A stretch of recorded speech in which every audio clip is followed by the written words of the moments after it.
Good evening friends, welcome to Royal Rathore channel. Without wastage of time हम आज अपना topic शुरू करते हैं। Seeds and fruits formation without fertilisation.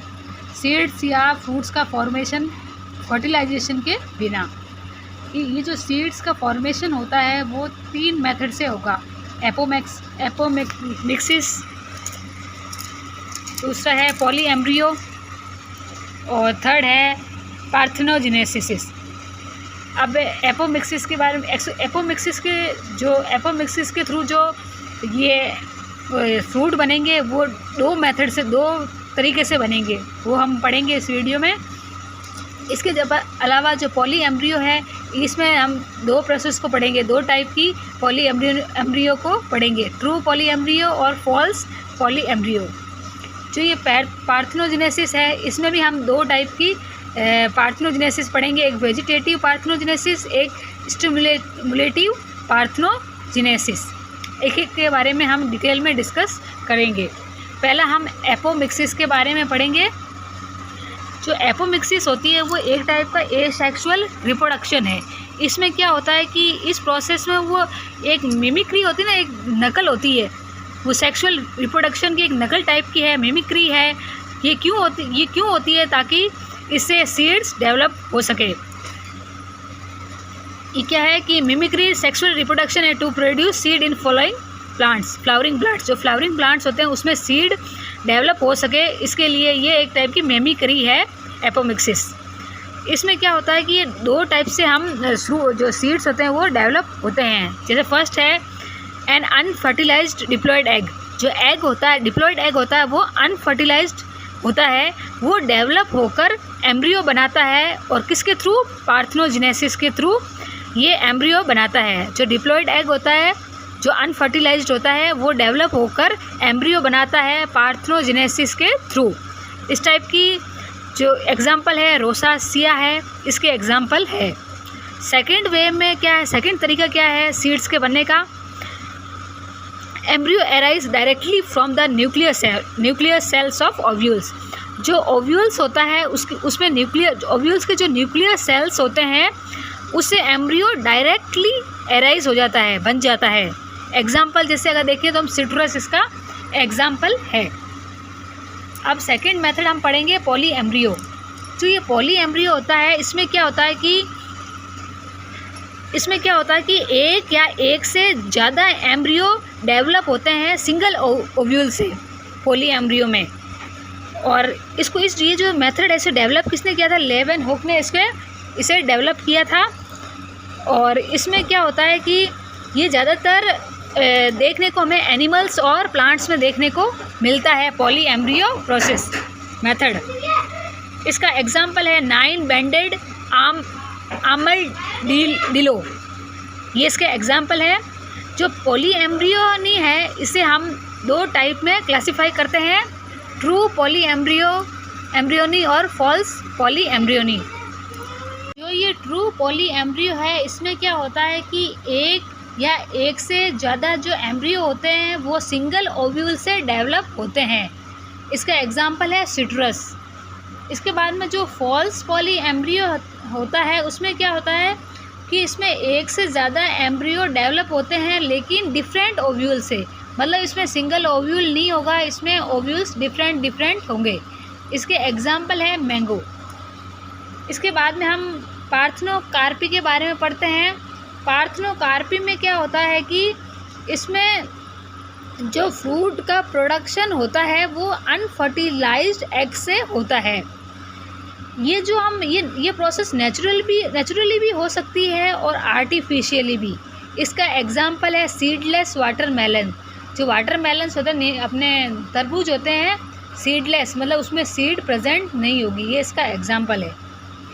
अब जो ये पार्थेनोकार्पी है, ये 2 टाइप की है, वेजिटेटिव पार्थेनोकार्पी और स्टिमुलेटेड पार्थेनोकार्पी। वेजिटेटिव पार्थेनोकार्पी में क्या होता है,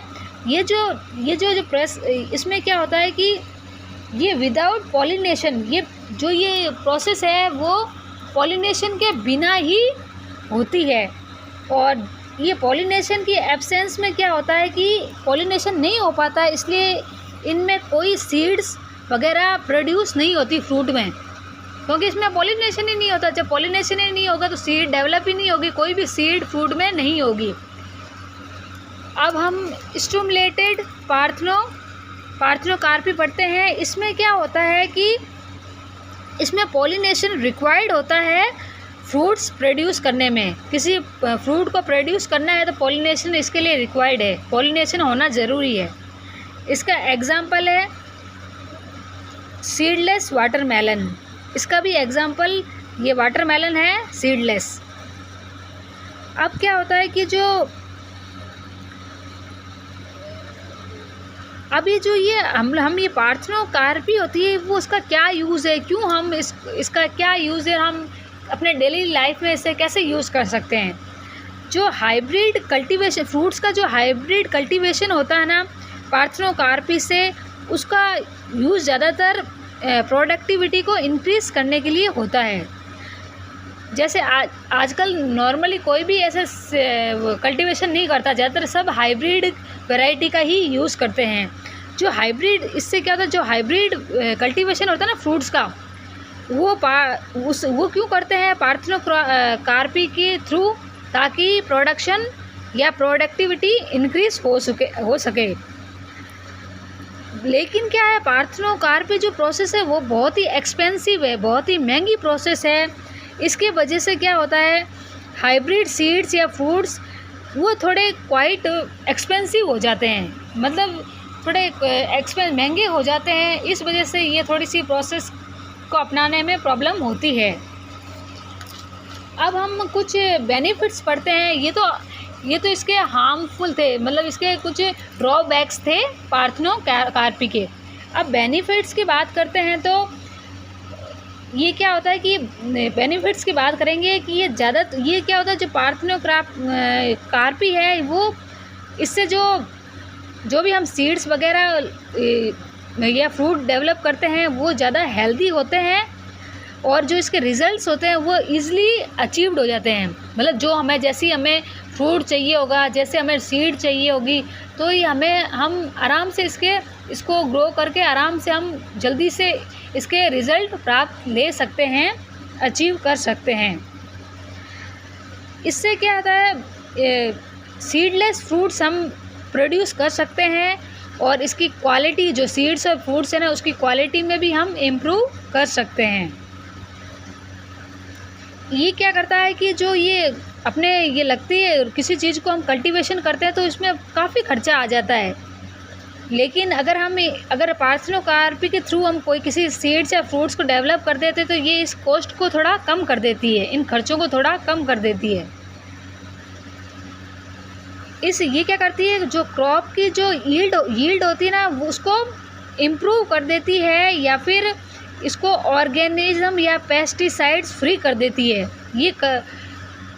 ये ना, मतलब इनको, इससे अगर हम पार्थेनोकार्पी का यूज़ करते हैं तो इसमें क्या होता है कि जो ये पेस्टिसाइड्स वगैरह की जो है उनको वो थोड़ा रिड्यूस कर देगा। एंड इसके अलावा इसमें जो प्लांट रेगुलेटर्स होते हैं वो नेचुरल होते हैं, और फ्रूट्स प्रोड्यूस लार्जर, मतलब जो फ्रूट्स इसके थ्रू जो फ्रूट्स डेवलप होंगे वो बहुत ज़्यादा मात्रा में हमें मिलेंगे, और इसमें जो रेगुलेटर्स होते हैं वो नेचुरल होते हैं, प्लांट रेगुलेटर्स होते हैं वो नेचुरल होते हैं। इसके अलावा क्या होता है, ये पार्थेनोकार्पी है वो इंसेक्ट और पेस्ट को दूर रखती है, जल्दी से पेस्ट और इंसेक्ट इस पर अटैक नहीं कर पाते हैं। इसके अलावा इसमें क्या होता है कि केमिकल्स की यूजेस इसमें कम होते हैं, because there is no requirement of pollinating insect for the formation of fruits. इसमें क्योंकि केमिकल्स बहुत कम यूज़ होते हैं, इससे क्या होता है कि जो पॉलिनेटिंग जो इंसेक्ट्स होते हैं उनकी ज़रूरत नहीं पड़ती फॉर सीड्स को या फ्रूट्स को बनाने में। और इससे ये प्लांट भी क्या होता है, सेफ रह जाता, प्रोटेक्ट हो जाता है पेस्टिसाइड्स के अटैक से। ये इसके बेनिफिट्स हैं। आज का हमारा ये टॉपिक है जो सीड्स और फ्रूट फॉर्मेशन था विदाउट फर्टिलाइजेशन, ये यहीं पर कंप्लीट होता है। Thank you for watching, like and subscribe my channel.